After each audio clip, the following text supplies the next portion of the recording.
going for it. Swan pulls it in for a touchdown. And Swan beat his man on a bomb. Dave Reese rolls it around the boards. Lanny McDonald up with it. Back to Sittler at the side of the net. Sittler's back.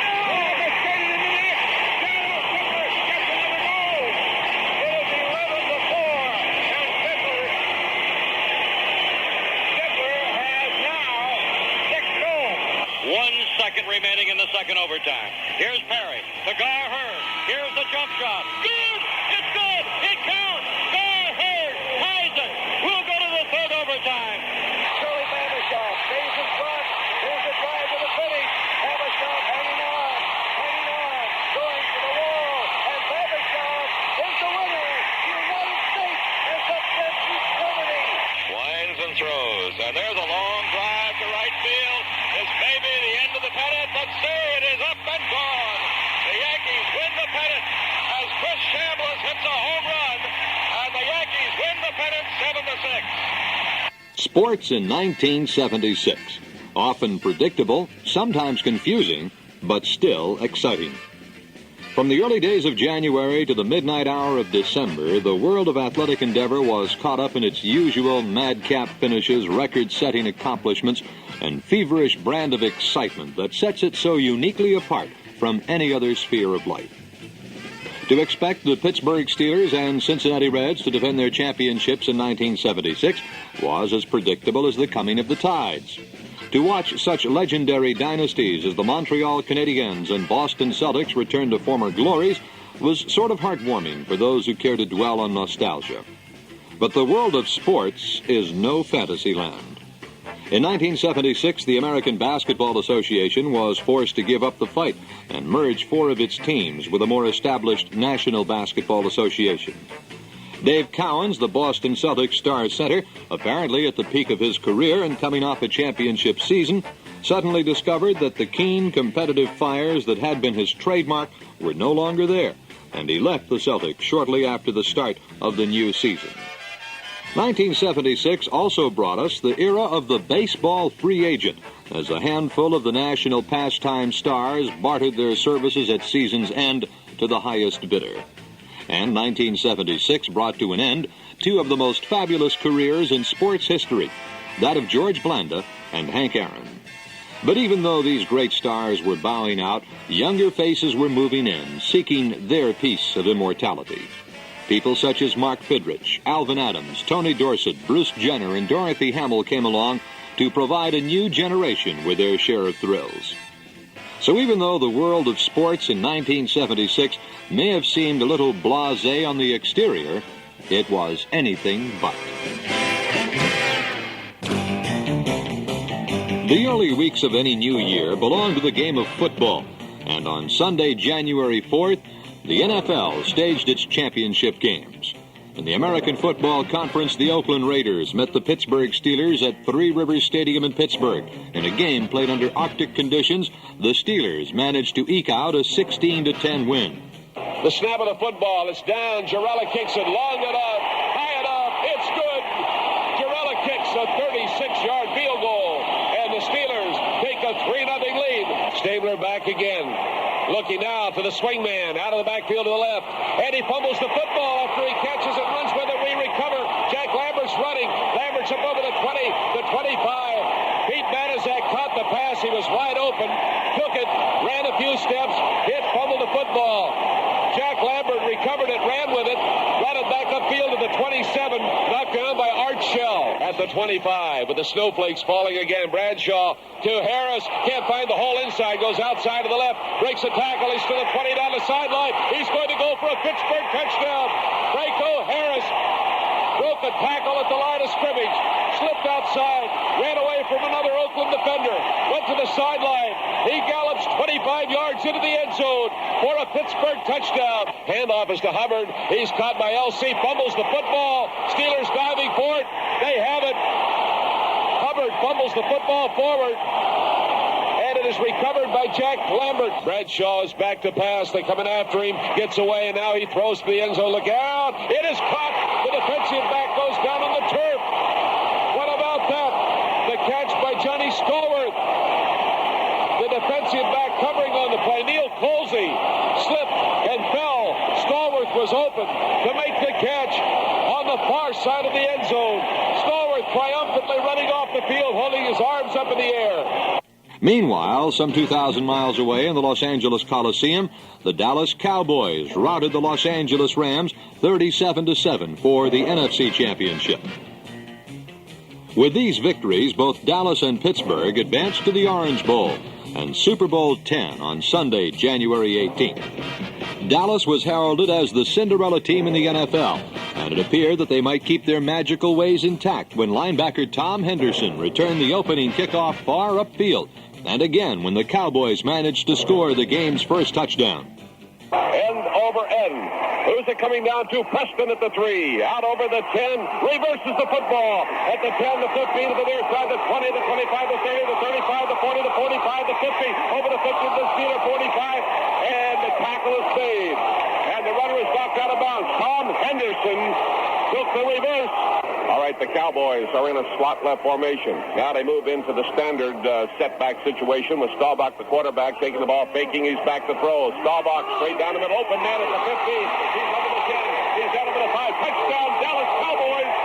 As Staubach hit Drew Pearson, the wide receiver, wide open in the middle of the Steeler defense, took the ball at the 15-yard line, beat Andy Russell, and went into the end zone, and Dallas is on the board with the first touchdown.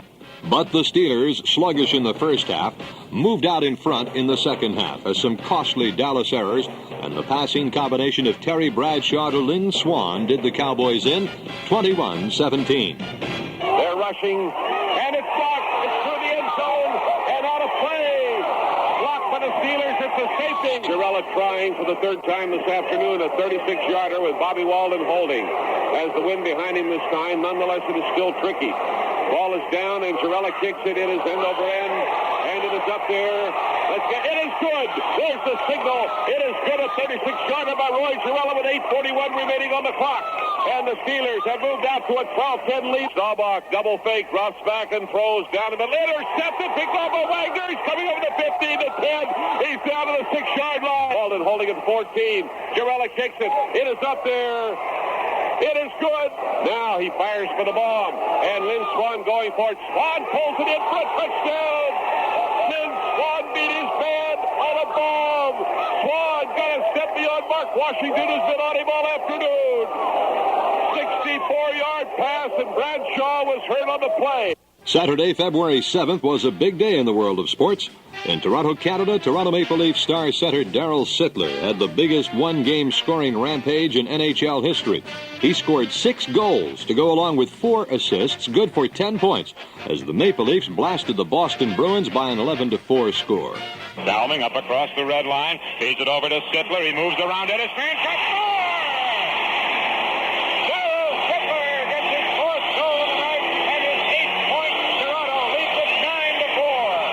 Doak with it, gave it away to Sittler, couldn't hold it.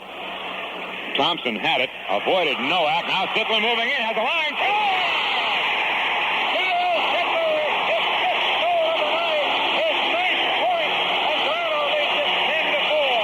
Dave Reese rolls it around the boards. Lanny McDonald up with it. Back to Sittler at the side of the net. Sittler's pass.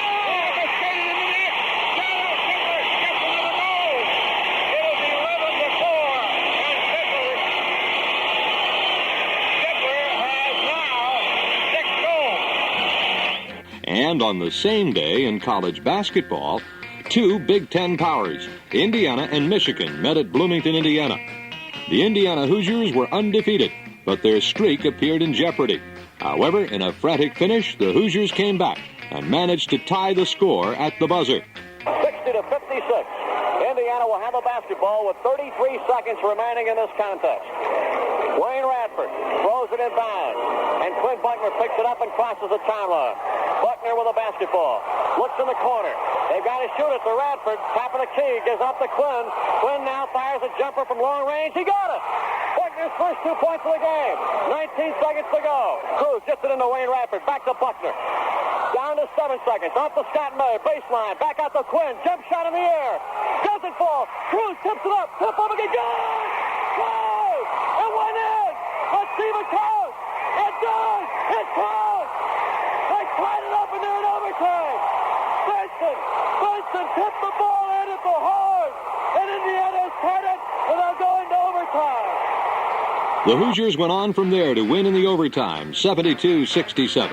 However, these two teams would lock horns again in the NCAA championship game on Monday, March 29th. The Michigan Wolverines shot to an early lead in the ball game, but they were simply overmatched, and the undefeated Hoosiers blew them out in the second half. Here is Baxter trying to draw Buckner into charge. Buckner drives right, gives to Wisman. Wisman drives to the left and gives to Scott May. On the drive, shot is up. Good! Scotty May scores. May has got 16. And it's 53-51. IU again by 2. Wisman inbounds to Buckner, and Buckner easily across the timeline. Hawked by Baxter now defensively. Quinn looks. Flips it back out to Wisman. Wisman drives to the left corner, bounces it with a Benson, back to Wisman. Now with a Valavicius. Jumper by Ritchie is good! Valavicius scores his first bucket of the night and his first shot as he just came in the ball game. 55-51 and Indiana now by 4. Now Buckner looks inside. Gives it with a Scott May. May on the right side dribble against Britt. Fires it back out to Wisman into Benson. Shot is up. Good! And Benson scores again. He's got 23. 58-53. IU again by 5. Here is Jimmy Wisman for Indiana across the midcourt line against Ricky Green. Driving right, giving to Scott May. Baseline, jump shot up. He got it to fall. Scotty May with 18 points. And Indiana 61, Michigan 55. Now Buckner looks in, gives to Benny. Benson on the baseline. Puts the shot up and missed it. Rebound tipped up. Battleford underneath. Scramble May puts it up and got it! What a shot by Scotty May.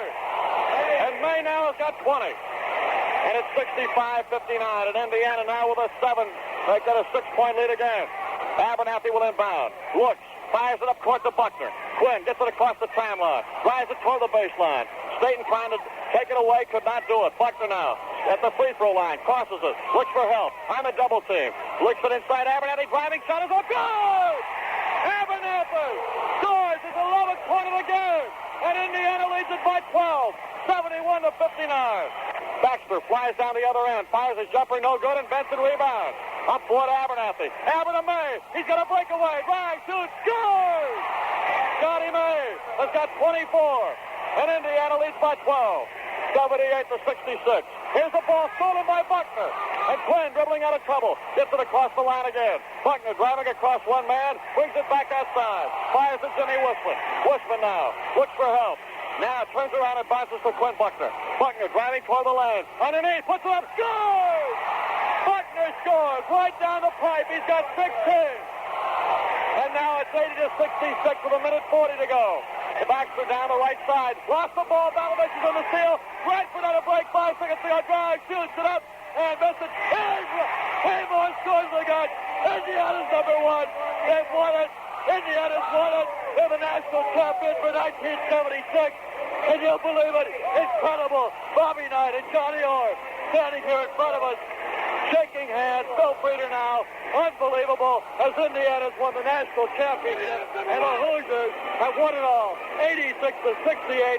Haymore hits the bucket of the gun. The Hoosiers out of the floor, and Max, what a tremendous sight this is. In other postseason basketball action, the NIT had its most exciting tournament in recent years. It finally came down to a matchup between perennial basketball power Kentucky and a novice to the collegiate basketball scene, North Carolina at Charlotte, on Sunday, March 21st at New York's Madison Square Garden. The game was a closely contested battle with the lead seesawing back and forth. Finally, with just 9 seconds remaining and Kentucky holding a slim 68-67 lead, the Wildcats' Larry Johnson went to the foul line. He missed the free throw, but Mike Phillips was there to cash in the rebound and send Kentucky off with a 71-67 victory. 9 seconds remain. 68-67 Kentucky. Johnson at the line, in the air, in and out, one goal. Phillips rebound, shot up, but he got it. Mike Phillips on the rebound, banks it in. Mike Phillips muscled his way to the hoop, got the rebound and banked it home. And Kentucky leads by 3. 70-67. I believe he was fouled. Phillips free throw is good. That should be the nail in the coffin. 17 points. Watkins long pass. The ball going to Messi, and Messi stepped on the sideline, and the ball's going to go over to Kentucky, and this ball game should be over. Kentucky gets it in play. Johnson double teamed over to Gibbons, and there it is, the buzzer sound, and the new National Invitation Tournament champions are the Kentucky Wildcats. The game is over with a final score. Kentucky 71 and North Carolina Charlotte 67. Meanwhile, in the world of pro hockey and basketball, two very familiar teams resurfaced to capture championships. In the National Hockey League, the Montreal Canadiens ran roughshod over opponents during the regular season and then kept it up in the playoffs, winning 12 of 13 games, making mincemeat of the Chicago Blackhawks, New York Islanders, and defending champion Philadelphia Flyers to annex their 19th Stanley Cup championship. In the National Basketball Association, the Boston Celtics won their 13th championship in the last 19 seasons. However, their task was a little more difficult than it appeared on paper. The Celtics won each of their 3 playoff rounds, 4-2, defeating the Buffalo Braves, Cleveland Cavaliers, and Phoenix Suns. But it was the series with the Suns that lent to much of the postseason excitement.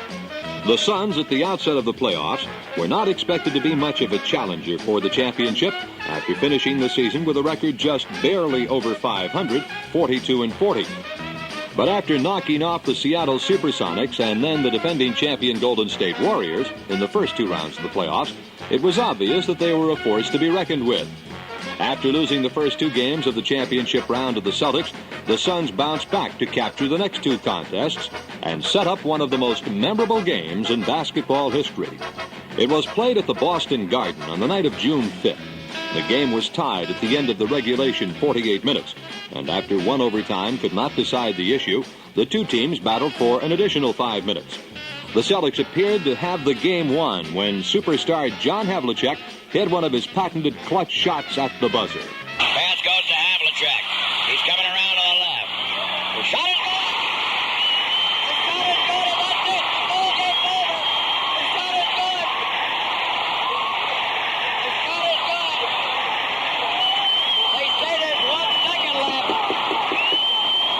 They say there's 1 second left. The Celtics went into the locker room. They got to come back out. I think there's another second left on the clock. However, 1 second did remain on the clock, and the Suns very wisely called for a timeout that would cost them a technical foul. Their strategy worked, for instead of receiving the ball under the opposing basket, they now received it at midcourt, and this set up some more heroics, this time by Phoenix's Garfield Hurd. 1 second remaining in the second overtime. Here's Perry to Gar Hurd. Here's the jump shot. Good! It's good! It counts! Gar Hurd ties it. We'll go to the third overtime. I gotta take a breather. Garfield Hurd made the basket. I want to tell you something. Somebody up there is on our side, and justly so. But the Celtics finally managed to pull the game out in the third overtime as little-used Glenn McDonald came through. All right, to jump Perry and R. The tip is controlled by Boston. Goes from White to Nelson to Havlicek. Back to JoJo, drives, lays it off down to McDonald. And McDonald puts them ahead. 120 to 118. 135 left in the overtime. Sobers over the line to the left. On the left now to Hurd. Hurd going left. Hurd fires up and misses. Rebound hard to Nelson. Now to McDonald. McDonald around to the right, gives out to White. Back out to Havlicek. Underneath to McDonald to fall away. Glenn McDonald! Glenn McDonald! Less than a minute to play now. Havlicek back to JoJo. Bang! 124 to 120. Boston leads by 4. Sobers. On the right to Van Arsdale. Back out to Westphal. Now to Van Arsdale coming through to the left. The shot is no good. A rebound McDonald. And it's knocked out of bounds. And a foul being called in the backcourt on Curtis Perry.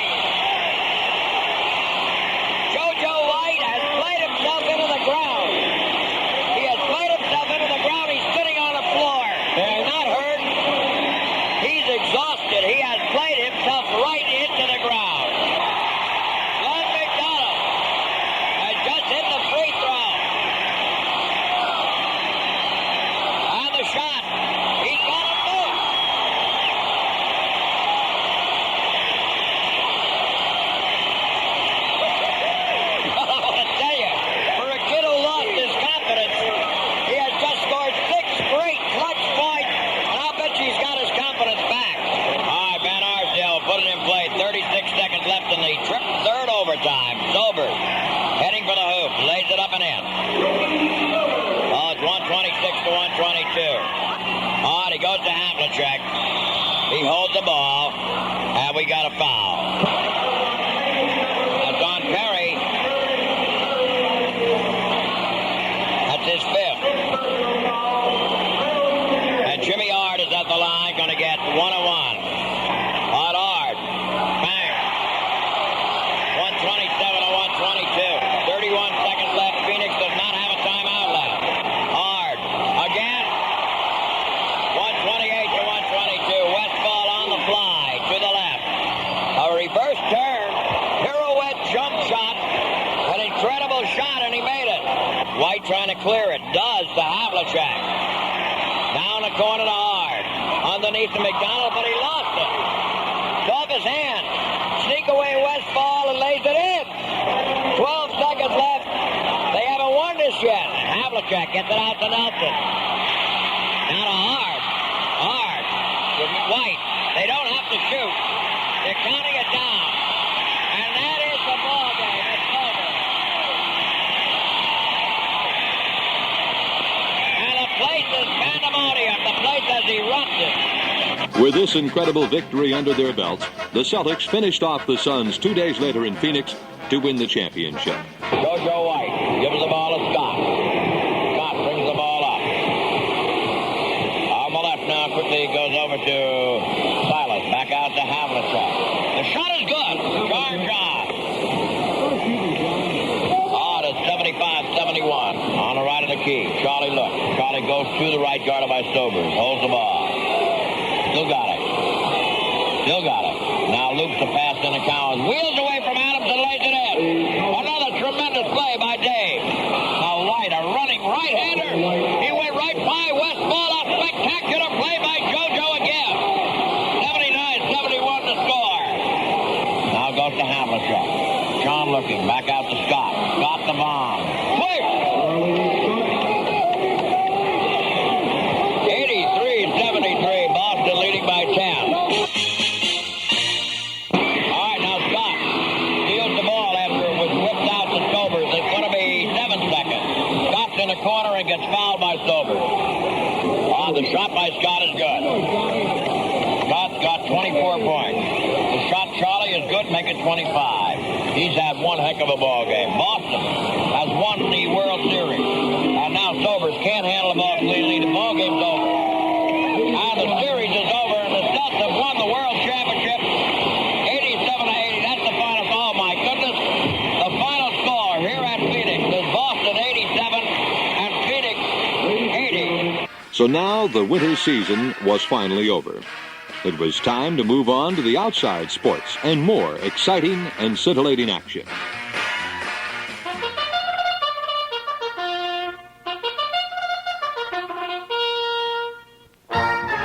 Two of the biggest sports happenings of any given year occur in the month of May. And the first of those is the traditional Run for the Roses, the Kentucky Derby. Although Honest Pleasure was considered an overwhelming favorite and a very likely candidate to succeed Secretariat as the next Triple Crown winner, it was Bold Forbes who shot to the lead and never looked back. The head of the stretch, Bold Forbes to lead it by a half plate. On the outside, Honest Pleasure draws alongside, and now he's challenger. Elocution is getting through along the others in the drive. Then it's Amano further back on the slide, gaining. Coming to the wire, it's Bold Forbes to lead it with Honest Pleasure driving. It's Bold Forbes and Honest Pleasure. They're going to come to the wire together. Honest Pleasure to the outside, Bold Forbes on the inside. Honest Pleasure, Bold Forbes. Bold Forbes hands it to come to the wire. At the finish, it will be Bold Forbes. He wins it one length. Honest Pleasure is second. Elocution is third. Amano fourth. On the slide, fifth. Kojak sixth. Incaroka seventh. Play the red. And the final horse was Big Shot. Bold Forbes' victory in the Derby was no fluke. For although he failed to win at the Preakness 2 weeks later, Elocutionist won there, he did win the longest of the Triple Crown races, the Belmont Stakes, on June 5th. The other major sports attraction in the month of May is the Indianapolis 500, auto racing's richest plum. For the third time in the last 4 years, inclement weather settled over the Hoosier State, and the race was reduced from a 500-mile run to just 102, with Johnny Rutherford emerging victorious. We're on the 100th lap now, and by the way, one more lap, and this would be an official race. This is the halfway mark, 200 laps of the 2.5-mile track. I'm there, the yellow flags come out. It's raining. It's raining. And, gee, if they would stop it right now, we wouldn't have a race. Do you realize that? That's right. That's right. Rutherford would not be the winner. It hasn't gone the distance. It's raining very hard now. It looks like A.J. Foyt really has very little hope. Let's listen to this announcement. It's raining very heavily right now. More rains are expected. And there is simply no way that we can drive this track and keep it dry for the next 2 or 3 hours. So the 1976 winner is Johnny Rutherford. In what seems to have become an accepted way of life, baseball's All-Star Game was once again dominated by the National League as they won for the 13th time in the last 14 games. At Philadelphia on July 13th, they jumped out to a quick 2-0 lead in the first inning. The National League made it 4-0 in the fourth when Cincinnati Red outfielder George Foster blasted a home run. Hunter checks Morgan. Not going. And a fly ball to deep left by Foster. Way back. Might go. And goodbye. A home run. Makes it 4-0. There's something about Foster and the way he hits that ball. When he gets into it, it just goes and goes and goes. The American League managed their only run in the fifth when Boston's Fred Lynn caught hold of a Tom Seaver delivery and put it into the right field seats. Here's Lynn with a long one to ride, and it's a home run off Tom Seaver, putting the American League on the board. Fred Lynn, who was hit 6 for the Red Sox, really got into it, and 2 former Southern Cal athletes hooked up there, and Lynn got the better of Tom Seaver. It's 4-1 now. But the game was salted away for the National League in the 8th inning when Houston's Cesar Cedeno made contact with a Frank Tanana fastball, and the National League had itself a 7-1 victory. Here's a long one to left by Cedeno, and it is goodbye. Cesar Cedeno will thrill the Latin American fans and the Houston fans with that one. A 2-run homer makes it 7-1. Is there any doubt about this ball game now? Although baseball's pennant races seemed to be decided early, there were some noteworthy happenings in 1976. Take the night of August 9th when Pittsburgh Pirate left-hander John Candelaria became the first Pirate pitcher in 69 seasons to hurl a no-hitter in Pittsburgh, and the first pitcher since the 1956 World Series to achieve his gem against the Dodgers. There it is. Popped up. Can they get it? It's going out and coming in. John Candelaria pitches a no-hitter.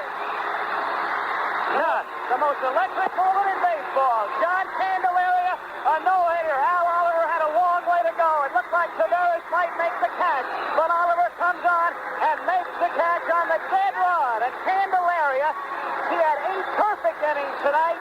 The only time the Dodgers had a man on, they loaded the bases. A walk and 2 errors in the 3rd inning. And John Candelaria pitches a no-hitter. The Dodgers have been no-hitting for the first time in 26 years. 1976 was an Olympic year, and fortunately for all, the injustices and bloodshed that were so much a part of the 1972 games were just bitter nightmares of the past. This quadrennial gathering of the world's athletes took place in Montreal, Canada. Traditionally, swimming is one of the United States' strong suits, and 1976 was no different, as evidenced by the strong showing of John Neighbors, Jim Montgomery, and Mike Bruner. John Neighbor has the lead, but Rocker is still right there. Peter is in 2nd place. Terry has dropped well off the pace. Up in lane 2, it's Caracal of Brazil making a fly for 3rd place. It is Neighbor inside 10 meters.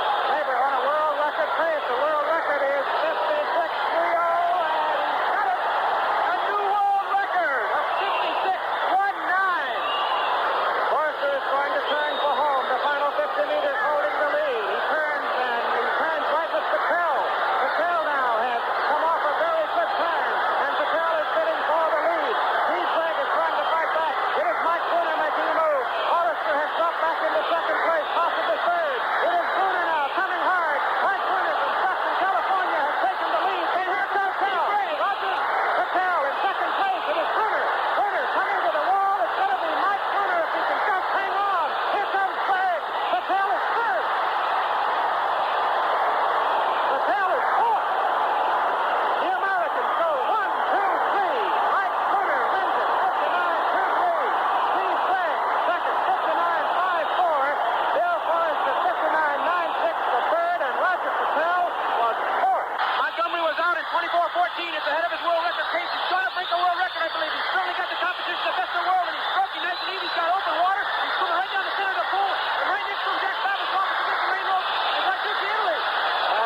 going to be Montgomery the winner, Babashoff the silver, and Nadia West Germany looks like the bronze.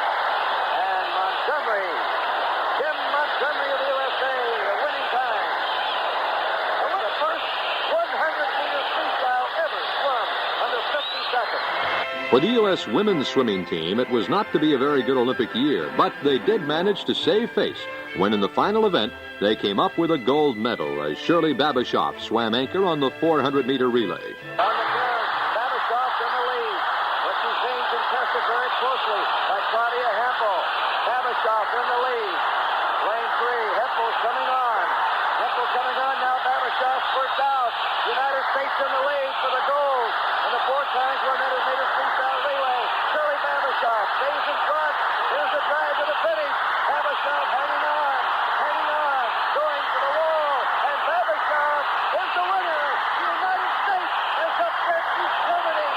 And the 4 times 100-meter freestyle relay. And Shirley Babashoff has finally acquired her first gold medal. Upsets are a major part of every sport, and the United States engineered a major one in the 400 high hurdles as Edwin Moses and Mike Shine finished 1-2 for the gold and silver. Gazalenko out in lane number 8. Now here comes Edwin Moses. Moses is going to be alone coming off the turn. Mike Shine inside running with Gazalenko. Left-handed is off the pace. Edwin Moses running away with it. Mike Shine is second. Gazalenko is third. It is Moses. It is Shine. It is Gazalenko. Wheeler is fourth. And the time 47.65 unofficially. If it holds up, it will be a new world record. And after I sat around here and talked about Aki Boer's mark being almost untouchable, it may well be that we have a new one. That's an unofficial time of 47.65. So it's a young man from Dayton, Ohio, Edwin Moses for the gold, and Mike Shine from Youngsville, Pennsylvania for the silver. But for every surprising victory, there is a disastrous defeat. Take Dwight Stones, the world's premier high jumper, who failed at Montreal. No, second not at all. That was a second miss, and obviously he slipped on that one. He got no grip at all with his takeoff foot. He reached back and sort of grabbed his hip for a moment as he walks away in disgust, but apparently he is not injured. But he really slipped that time. You only have 4 jumpers left, and Dwight Stones of the United States right now is in some trouble. For the United States, its greatest glory came when Bruce Jenner won the decathlon and earned the title as the world's greatest athlete.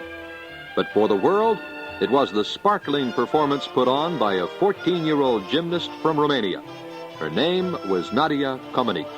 And now here is Nadia Comaneci on the uneven bars.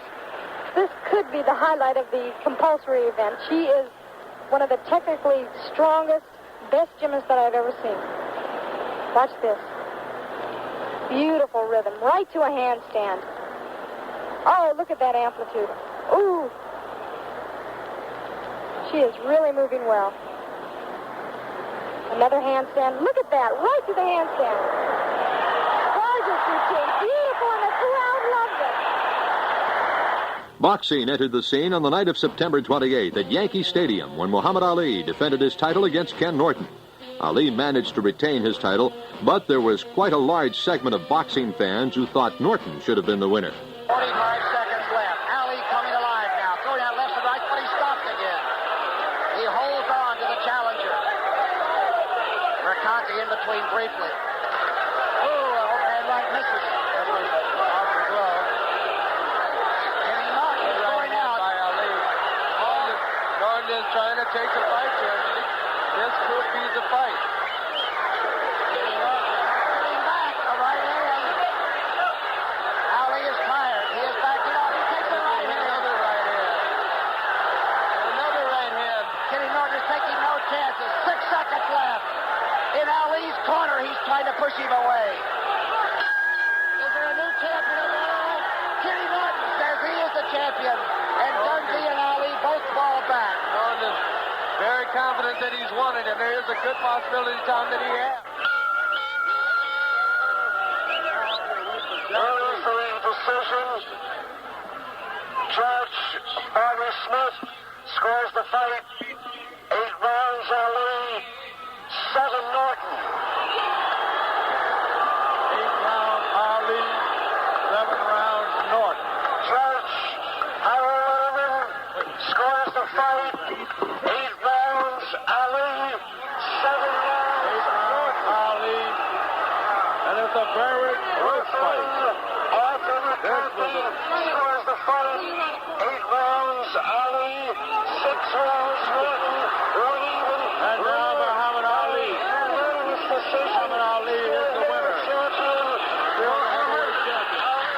The smoke was still smoldering from that decision when Ali dropped a bombshell on the world. He announced he planned to retire a day later.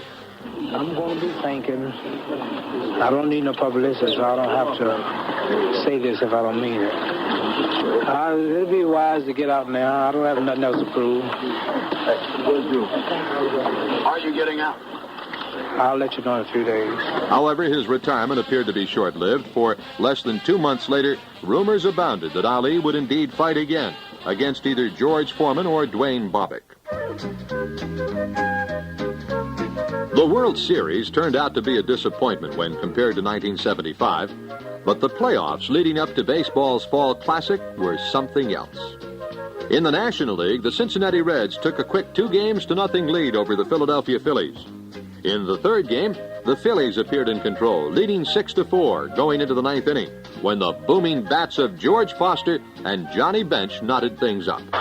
Foster has had one hit in the series, and that was a home run. A shot over that left field wall. At that point, it put the Reds ahead 2-1 on that first game. There's a drive to left center field, and they are going to get this one.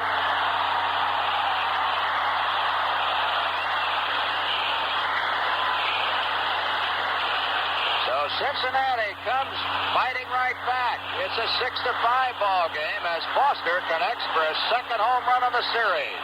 Here's the 1-2 pitch coming up, and Bench drills it to left center field. We may have a tie ball game. Going back, going, gone!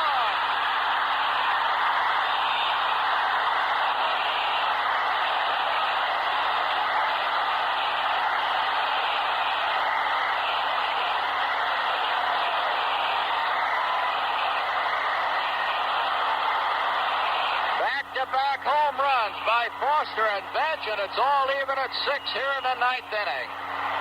Cincinnati, relentless, continues to pursue the Philadelphia Phillies.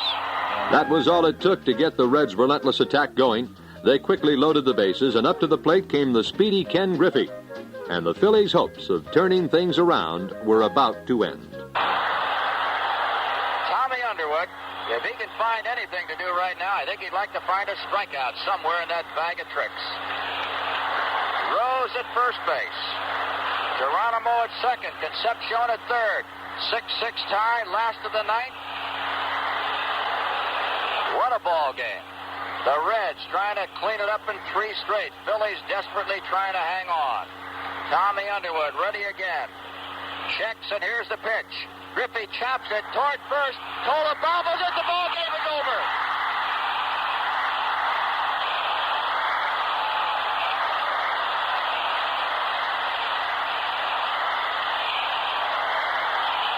Cincinnati Reds have swept the Phillies in dramatic fashion, coming up with 3 runs in the last half of the ninth inning. The final score in this ballgame is the Reds head for the Yankees or the Kansas City Royals and the World Series next Saturday. Cincinnati 7, Philadelphia 6. In the American League, the Kansas City Royals and New York Yankees went the full 5 games before resolving the issue. Trailing by a 6-3 score in the 8th inning, the Royals fought back to tie the deciding 5th game when George Brett unloaded this blast. Brett faced Jackson twice in Game 4, walked once and struck out once. High drive, right field, way back toward the foul pole, up, and it is going for a home run. George Brett has tied the ball game with a 3-run homer. And the Kansas City Royals have come back to a 6-6 tie. But any joy in Kansas City was short-lived when in the bottom of the ninth, Chris Chambliss led off and brought back memories of Bobby Thompson some 25 years earlier. Littell looks him over. Winds and throws. And there's a long drive to right field. This may be the end of the pennant, but see, it is up and gone.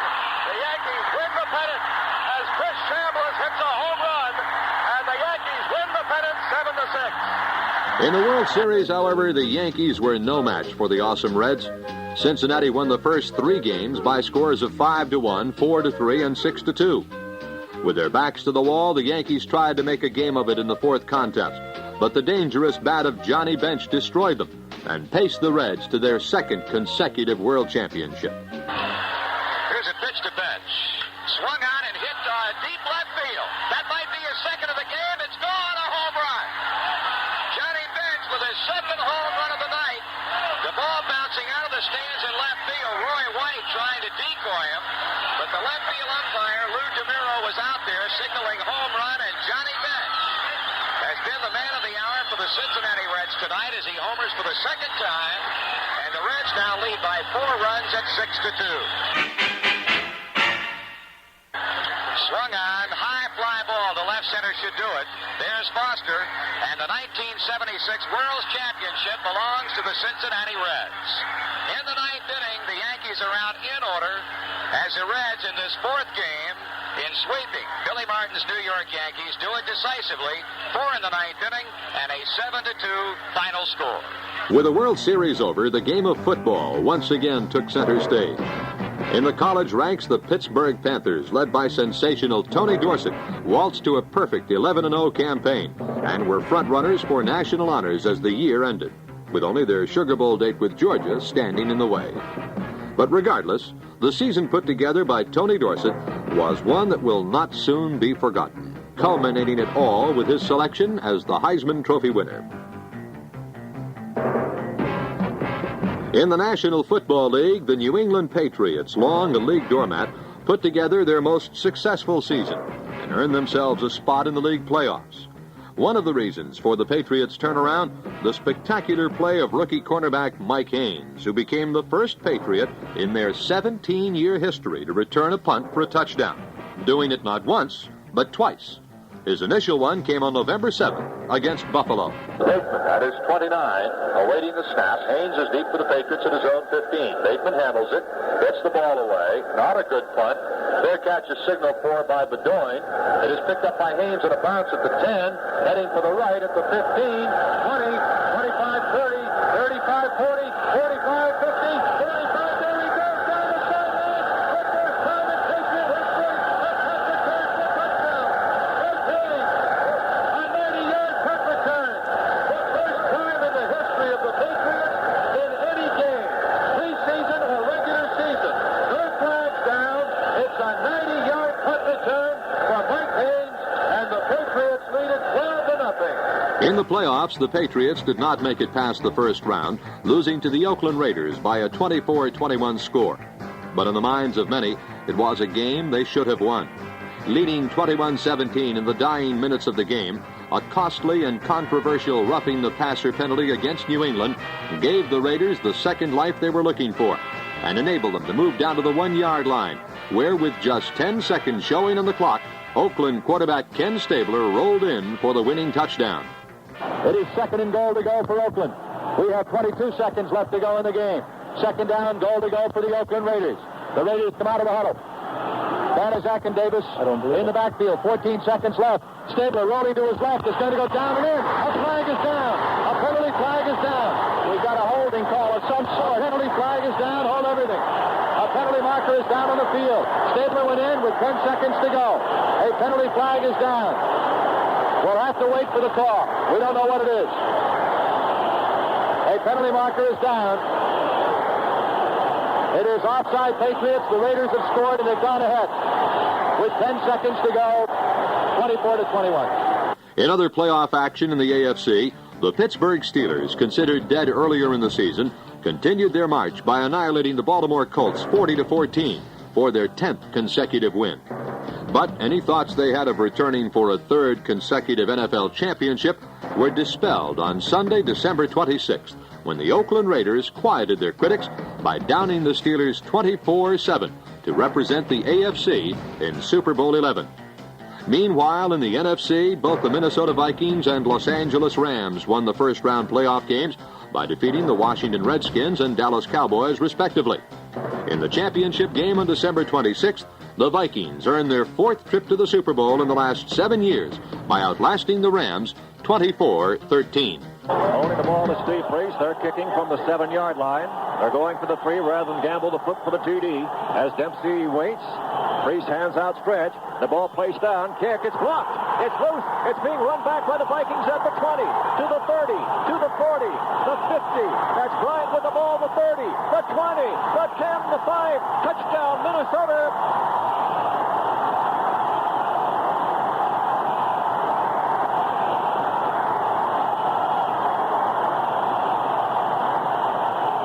Bryant picks up a loose pounding football when it was blocked. It was blocked by Nate Allen, and it was Bobby Bryant who scooped it up on the run. There was nobody between him and the goal line. He ran it back about 85 yards. I'd guess that he got it pounding at about the 15. He was on his own. Bobby Bryant, a quarterback, he can pick him up and lay him down, and that's exactly what he did for the 6 points. We were saying, Jim, that it looked like a sure 3 points. For the Rams, it turns and backfires, and it's 6 quick points for the Vikings. Moving in motion out of the backfield now comes Miller. As the handoff is given to Foreman, he bursts through a hole, found the blocker, gets up to 45 to 50, and Foreman's on his way to 40. Nobody will get him to 20 to 15 to 10. He's hit down about the 2-yard line. As he was hit at the 2, Foreman tackled around the ankles. It didn't look like they would get him, but they did at the 2-yard line. They're going to spot it there, and a beautiful run that time by Chuck Foreman as he broke loose from the 36-yard line and goes about 62 yards on the play. Here's Tarkenton handing off to Foreman. He bursts into the end zone. Touchdown, Minnesota.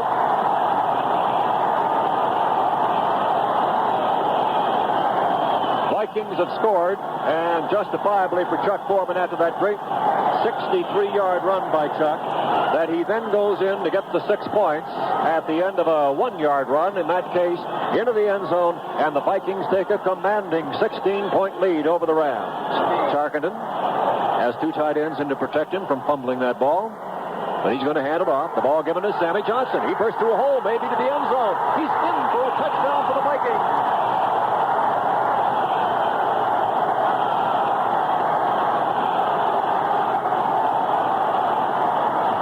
Vikings have scored as Sammy Johnson goes in for the score, and it is Minnesota 23 and the Rams 13, and that'll do it for the Vikings. They're on their way to the Super Bowl against either the Oakland Raiders or the Pittsburgh Steelers on January 9th at Pasadena. So there it is in this bicentennial year, 1976. Over the last 200 years, a lot has changed in every facet of life, and the world of sports is no different. We have entered upon a new era of liberalized athletics, free agents, bargaining power, litigation, and soaring salaries. But once the chalk lines are set down and 2 teams are set to do battle, sports is no different than it was in the year 1.